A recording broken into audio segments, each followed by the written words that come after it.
Swayam Prabha. Digital India. Educated India.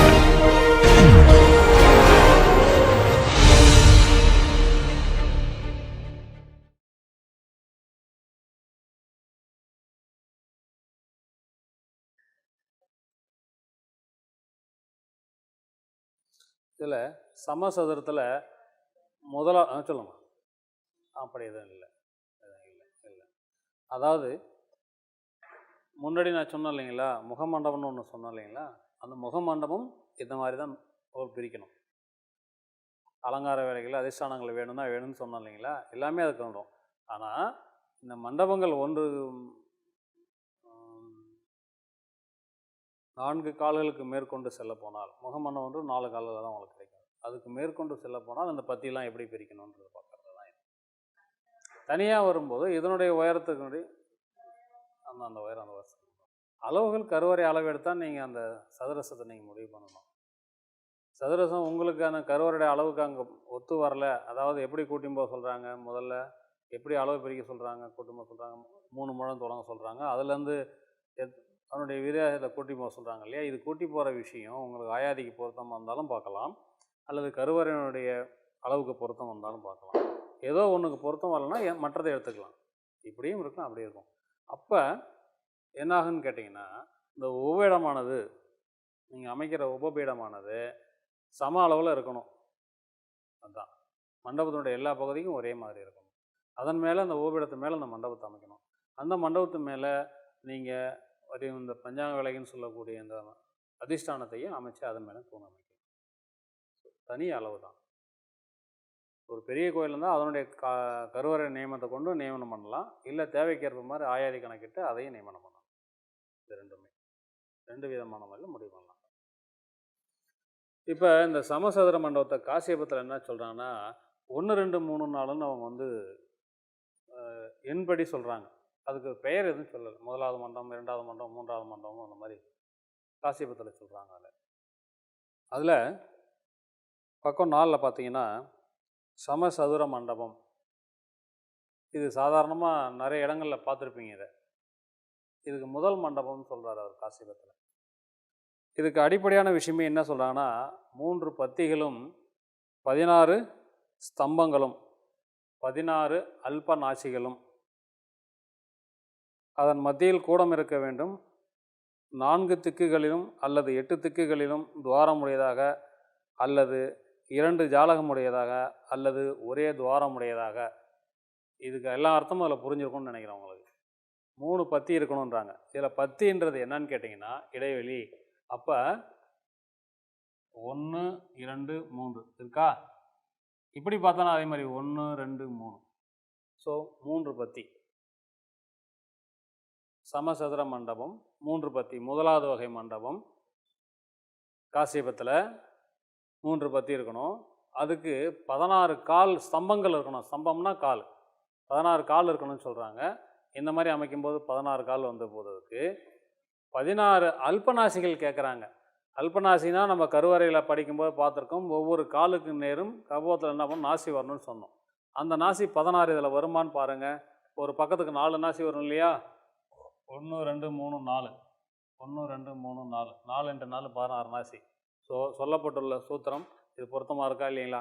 4 பக்கமும் அல்லது 8 பக்கமும், இல்லை எந்த பக்கம் வேணுமோ உங்களுக்கு வழி துவாரம் வச்சுக்கலாம் அப்படின்னு சொல்கிறாங்க. 2 பக்கமும் ஜலதார விடலாம், தண்ணி போகிற வழி விடலாம், இல்லை ஒரே பக்கமாக கூட வச்சுக்கலாம். ஸோ இது சாதாரணமாக அனைத்து வகையான கோயில்களிலையும் இதை நீங்கள் பார்க்கலாம். அந்த 16 கால் மண்டபத்தை இது நீராழி மண்டபம்னு சொல்லுவாங்க. மையத்தில் கட்டியிருந்தா நீராழி மண்டபம், குளத்தோட நடுவில் இல்லையா, அந்த மாதிரி வருது முதல் வகை மண்டபம். புரியுதுங்களா. இது ஆரம்பம். போக போக நாசியும் சொல்ல மாட்டாங்க, இடைவெளியும் சொல்ல மாட்டாங்க. போக போக இப்போ நமக்கு 16 தூணு 16 நாசின்றது நீங்கள் 16 தூணுக்காக 16 தூணுக்கு ஒரு நாசின்னு நீங்கள் வந்துடக்கூடாது. வெளிப்பக்கம் தானே நாசி வரும். ஒரு ஸ்தம்பத்துக்கும் வெளிப்பக்கம் தான் நாசிகள் வரும். அப்போ வெளிப்பக்கம் சுற்றி வரும்போது 16 நாசி வருதா இல்லையான்னு பார்த்துக்கோங்க. சரிதாண்ணா சார். இதுக்கு இந்த பக்கத்துக்கு பார்வை இருக்கும், இதுக்கு இந்த பக்கத்துக்கும் பார்வை இருக்கும், திசைக்கு மாறும். அதுக்கு தான் இது சமசதுர மண்டபம். இதுக்கு பத்தி எப்படி பிரிச்சிருப்பாங்கன்னு கேட்டிங்கன்னா, நான் இந்த கொண்ட அளவில் இதை சமமாக பிரித்து அந்த சொன்ன மாதிரி ஒரு முழங்கள் தொடங்கி அரை முழமோ 1.5 முழமோ தொடங்கி 6 அங்குலமோ அல்லது 3 அங்குலமோ இடைவெளியில் இதை நியமனம் பண்ணிவிட்டு அதே அளவு இந்த பக்கம் நியமனம் செய்து பின் என்ன பண்ணியிருப்பாங்க, தூணோட அளவு முடிவு பண்ணியிருப்பாங்க. அந்த தூணுக்கு இந்த அடி அளவு 8 முழம் தொடங்கி 19 அங்குலம் வரையிலும், உயரம் 2.5 முழம் தொடங்கி 18 வரையிலும் இந்த விதியில் அதை என்ன பண்ணியிருப்பாங்க, முடிவு செஞ்சுருப்பாங்க. அதில் மண்டபங்கள். அந்த 2வது மண்டபத்தை பாருங்கள். அடுத்தது சொல்லியிருக்க விஷயத்துக்கும் இருக்கிற படத்துக்கும் உங்களுக்கு ஒரு தொடர்பு இல்லாத மாதிரி தெரியும் பாருங்கள். 4 பத்தி விஸ்தாரம், 8 திக்குகளின் துவாரம், மண்டபத்தின் மத்தியானது தூண்கள் இல்லாமல் 2 பத்திகள் உடையதாகும். அந்த வேர்டை நான் ஞாபகம் வச்சுங்க. மண்டபத்தின் மத்தியானது 2 பத்தி விஸ்தாரம், தூண் இல்லாமல் வேணும். அப்போ இவங்க என்ன கேட்டாங்க, 4 பத்தி கேட்டாங்க. ஒரு இமேஜின் பாருங்கள். 1 இங்கே மையத்தில் ஒரு தூணுக்கிறதா எடுத்துக்கணும். 2 3 4 பத்தி, 1 2 3 4 பத்தி. ஸோ மையத்தில் ஒரு தூண் இருக்குது. ஆனால் சூத்திரம் என்ன சொல்லிட்டாங்கன்னா, மையத்தில் தூண் வேணான்ட்டாங்க. இந்த மைய மண்டபம் தூண் இல்லாமல் 2 பத்தி விசாலத்துக்கு தூண் இல்லாமல் வேணும்னு கேட்குறாங்க. அப்போ நடுவில் இருக்கிற தூணை பூரா நம்ம எடுக்க வேண்டியதான். இல்லை எடுத்துறோமா? எடுத்தாச்சு. அப்போ இந்த நீளம் பார்த்தாலும் தூண் இல்லாமல் இருக்கும், இந்த நீளம் பார்த்தாலும் தூண் இல்லாமல் இருக்கும். நடுவில் 2 பத்தின்றது ஒரு கால் எடுத்துடுறாங்க, ஒரு தூணை எடுத்துடுறாங்க, ஒரு ஸ்தம்பத்தை எடுத்துடுறாங்க. இதில் அவங்க என்ன கொடுக்கல, முதல் விஷயத்துக்கும் இந்த விஷயத்துக்கும், முதல் மண்டபத்துக்கும் இதுக்கும் பார்த்தீங்கன்னா, முதல் மண்டபத்தில் எத்தனை தூண்கள் வருதுன்னு கொடுத்தாங்க, எத்தனை அல்பநாசிகள் வருதுன்னு கொடுத்தாங்க. அது இதில் எதுவுமே கொடுக்கல இல்லையா? இதில் எதுவுமே கொடுக்கல. அப்போ ஒரு விஷயம் சொல்கிறாங்க, கிழக்கிலும் மேற்கிலும் அல்லது 2 அல்லது 1 பத்தி நீப்புறம் உடையதாக இருக்கணும். நீப்புறம் என்றால் நீண்டு இருப்பது. அந்த கட்டிடத்தில் இருந்து அந்த மண்டபத்திலிருந்து நீண்டு இருக்கக்கூடிய இருப்பது நீப்புறம், நீராம்சம், நீப்புறம் அப்படின்னு சொல்லுவாங்க, வெளியில் வர்றது. அப்போ என்ன சொல்கிறாங்கனாக்கா, இது ஏதாவது 2 பக்கம் செய்ய சொல்கிறாரு.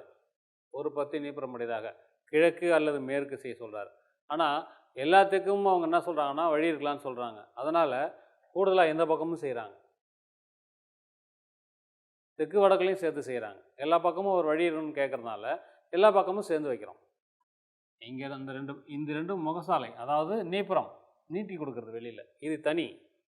நீங்கள் வந்தது இதுதான் 4 பத்திக்கு 4க்கு 4 பத்தி மண்டபம். அதை பற்றி நீப்புறம் கொடுக்குறாங்க.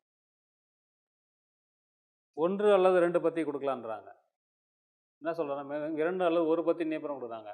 இப்போ நம்ம 1 பத்தி தான் கொடுத்துருக்கோம். இதை 2 பத்தியும் கொடுக்கலாம். ப்ளஸ் குறி மாதிரி மொத்தமாகவே ப்ளஸ்ஸாக வந்துடும். மேலே என்ன சொல்கிறாங்கன்னா, 2 அல்லது 1 பத்தி நீப்புறம் தானே சொல்லியிருக்காங்க. அப்போ நம்ம என்ன பண்ண, 1 தான் கொடுத்துருக்கோம், இங்கே இன்னொன்று கொடுக்கலாம், இங்கே 2 பக்கம் கொடுக்கலாம் நீப்புறமா. இது முழுக்க கட்டுமானம் செய்யும்போது ஸ்தபதியோட எண்ணம், இப்படி செஞ்சால் எப்படி நல்லா இருக்கும்ன்றது ஒரு இதில் அமைக்கக்கூடியது. இதில் மிக முக்கியமான பங்கு வகிக்கக்கூடிய ஒரு எண்ணமாகும். ஃபார்முலாவாக பார்த்தோம்னா இது மேட்ச் ஆகாது அந்த மாதிரி. அடுத்தது புரியுங்களா? இதில் அவங்க தூணை பற்றியோ நாசியை பற்றியோ கொடுக்கல. அப்போ நம்ம அலங்காரத்துக்காக, ஸ்டெபிலிட்டிக்காக நம்ம எப்படி வேணுமோ நம்ம என்ன செய்யலாம், அமைச்சு கொள்ளலாம். ஆனால் முன்னே இருக்கிறதுக்கும் இதுக்கும் உள்ள வித்தியாசம் என்னென்னா, மையத்தில் தூண் இல்லை. அதில் மையத்தில் 4 தூண்கள் இருந்தது. 1வது மண்டபத்துக்கும் 1வது மண்டபத்துக்கும் இதுக்கும் பார்க்க போனாங்க. 3வது மண்டபம் சொல்லுங்கள், பஞ்சரம் எங்கே பார்த்தோம் சார் மேம்? இந்த இடைகளில் வரக்கூடிய ஒரு அலங்கார வேலைகள் 1 2 3 4 5 6 7 8. கூடம் என்பது இந்த கோடியில் வர்றது, பஞ்சரம் என்பது இடைவெளியில் வர்றது. கூடத்துக்கு அடுத்து தானே பஞ்சரம், கூடத்துக்கு அடுத்து கர்ணக்கூடத்துக்கு அடுத்து பஞ்சரம் வரும். அந்த கூடத்துக்கு தான் இவை பஞ்சரம். 3வது மண்டபம் 5 பத்தி விஸ்தாரமுடையதும், மத்தியில் 3 பத்தி விஸ்தார கூடமுடையதாகவும் மண்டபத்தை சுற்றிலும் 32 தூண்கள் இருக்க வேண்டும். அதில் 24 நாசிகளும் 8 பஞ்சரங்களும் மனதிற்கு தக்க திக்கில் துவாரமும் இருப்பதாகும். துவாரம் இல்லாத மற்ற திக்குகளில் குட்டியும் இருக்க வேண்டும். குட்டியத்தை கும்பம் லதை இவைகளினாலே அலங்காரம் செய்ய வேண்டும். இது ஒரு ஃபார்முலா, அவ்வளோதான். 5 பத்தி, அப்போ 5 × 5 இல்லைங்களா? எப்படி 5 அப்படி 5, 1 2 3 4 5, 1 2 3 4 5. அப்போ இது ஒரு சதுரம், ரைட்டா? அப்போ 5 × 5 எவ்வளோ? 25 தூண் வேணும். அதில் ஆக்சுவலாக இருக்கும் 25 தூண் இருக்கும். 5க்கு 5 நம்ம காணணும். ஆனால் என்ன சொல்கிறாங்கன்னா, மையத்தில் 3 பத்தி விஸ்தாரமாக கூடம் வேணுன்றாங்க. 3 பத்திக்கு கூடம் இருக்கணும், அதில் காலே வரக்கூடாதுன்றாங்க. தூக்கிட்டாங்க. 1 2 3 1 2 3 கால் இல்லாமல் பார்த்துறீங்களா? மண்டபம் நடுவில் தூண் இல்லாமல் ஒரு அமைப்பு இருக்கும் உயரமாக, அது கூடம்.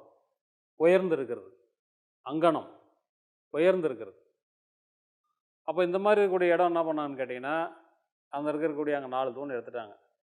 ஆனால் அவங்க என்ன கேட்குறாங்கன்னா, மண்டபத்தில் 32 தூண் வேணும்னு கேட்குறாங்க. 25 பில்லர்ஸ் தான் மொத்தம்.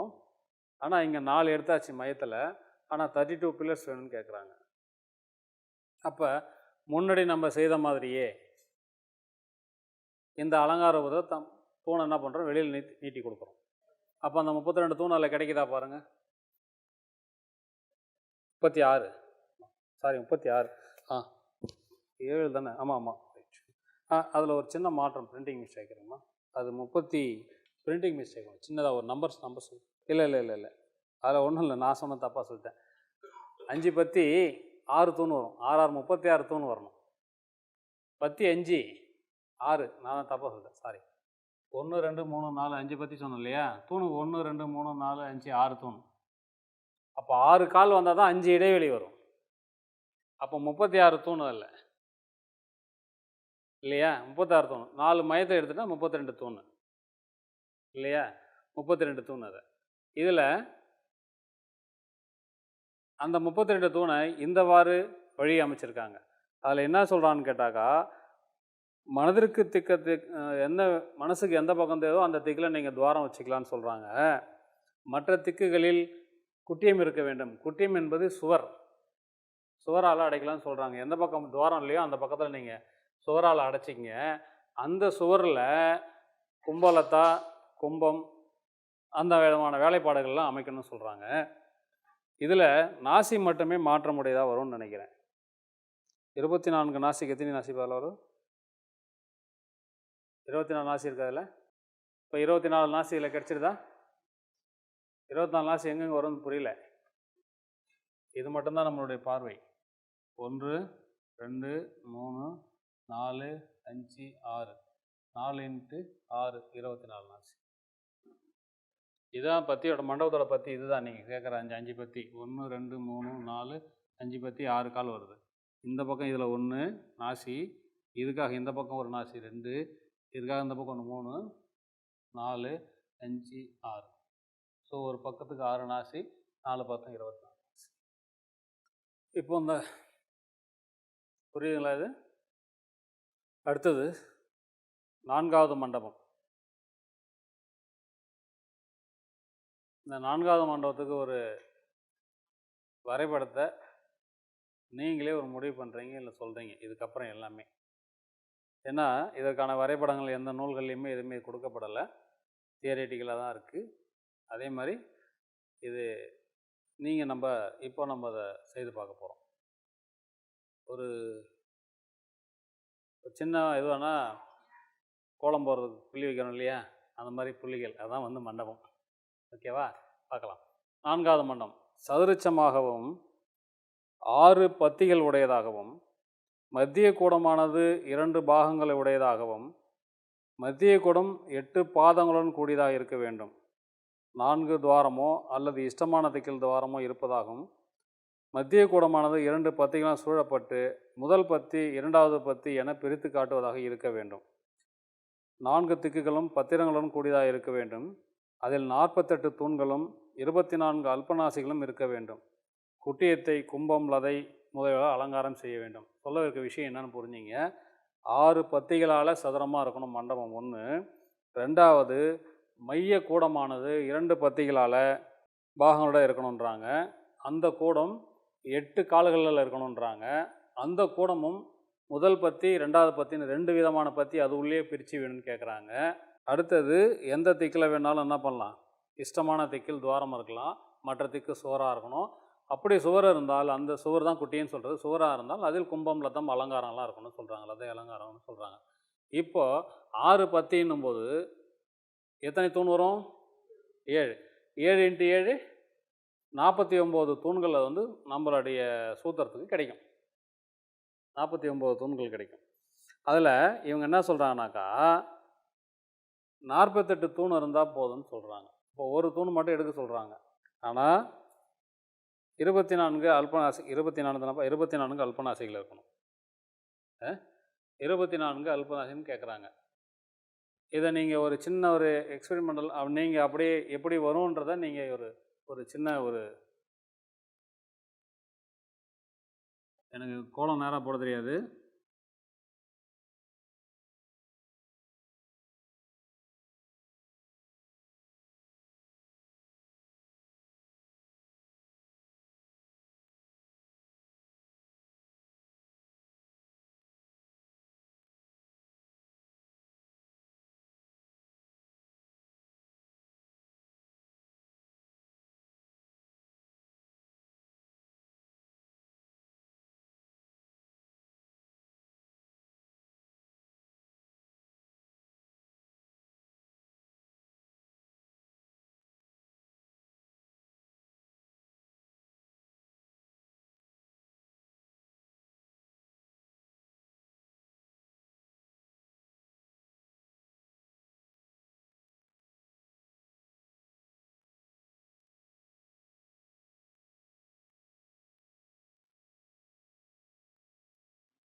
இப்போது 7 × 7 மேம் கர்வம் மேம் புரியுதுங்களா?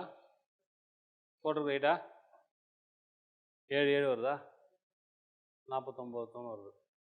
ஆனால் நேற்று ஒரு சின்ன ஐடியா செஞ்சோம். நான் நைட்டு தான் தெரிஞ்சுது.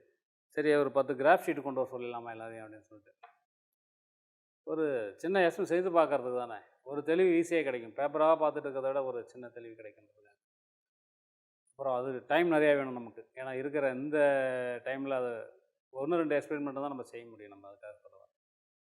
அப்போ இதில் என்ன சொல்கிறாங்கன்னா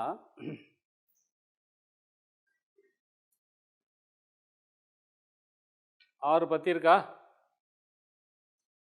1 2 3 4 5 6 பத்தி. 1 2 3 4 5 6 பத்தி.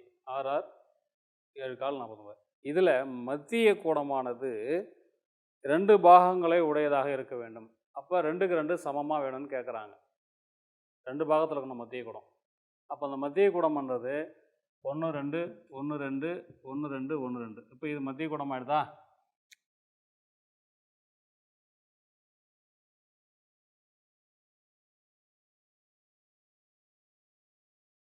மத்திய கூடம் ஆகிடுதா?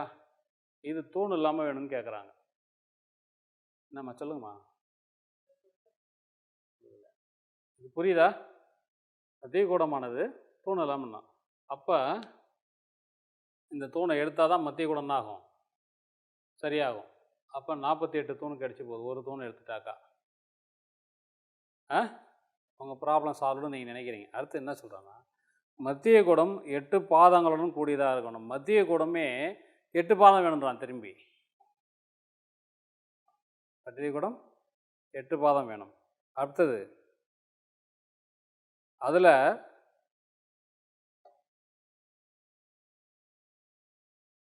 இரண்டு பத்திகளாலே சூழப்படணுன்றாங்க. படம் நாங்கள் இதுதான்.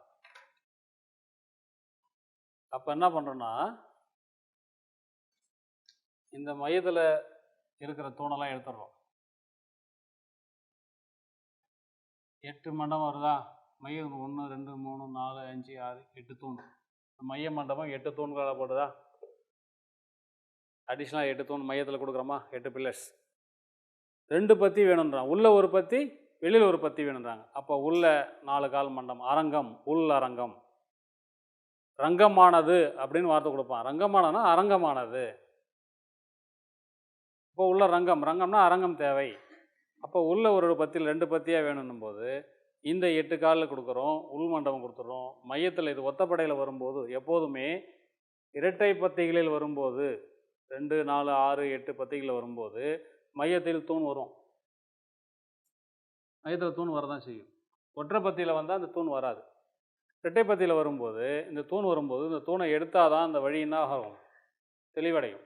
அப்போ இதில் இருக்க தூணை எடுத்து என்ன பண்ணுறாங்கன்னா இங்கே கொடுத்துட்டு இந்த மண்டபத்தை இந்த வழியை நேராக்கிடுறாங்க. இப்போ உங்களுக்கு ஏற்ற மாதிரி 48 தூண் இருக்கான்னு பார்த்துங்க. அதில்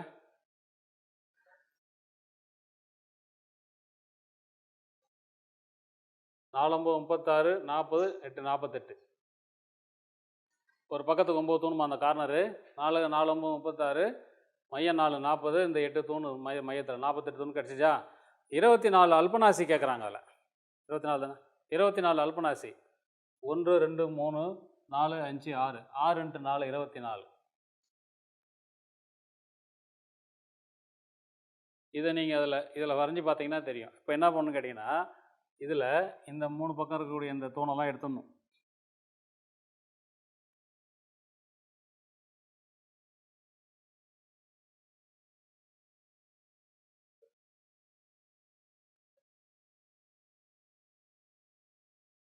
நீங்கள் கேட்டிங்களம்மா மேம், இந்த தூணோட இதை மாறணும்.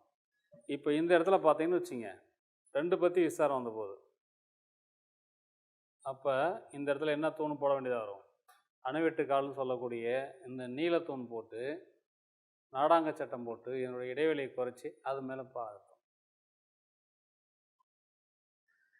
இது ஒரு இந்த மெட்டீரியல்ஸை நீங்கள் ஒர்க்கிங் செய்து பார்த்தா தான் தெளிவடைன்றதுக்காக தான் இந்த படத்தை நான் இது கூட கொடுக்கல. இது இல்லைன்னா இந்த மெட்டீரியல் எப்படி கொண்டு வைக்கிறீங்களோ அதே மாதிரி அதையும் வச்சுட்டு போயிடுவீங்க. இதில் ஒரு சில இடங்களில் ஒரு ஒரு சிறு சிறு அச்சுப்பிழைகள் இருக்குது. அது அப்படியே இதில் டைப்பாக இருக்குது. அதுதான் திருத்தணும்னு நேற்று நான் உங்கள்கிட்ட சொன்னது. அதை அப்படியே நான் சொல்லும்போது அதில் குறிச்சிக்கலாம். குறித்து வச்சுட்டாங்க. கிளியருங்களா? இது அடுத்த மண்டபத்தை பார்க்கலாம். தியரிட்டியில் பார்க்கலாம். 5வது மண்டபம். இதில் இதில் ஒரு 4 மண்டபம் பார்த்துட்டு அப்புறம் ஆயச்சேதர் மண்டபத்துக்கு போயிடலாம். அதுக்கப்புறம் மயமதம் பார்க்கலாம்.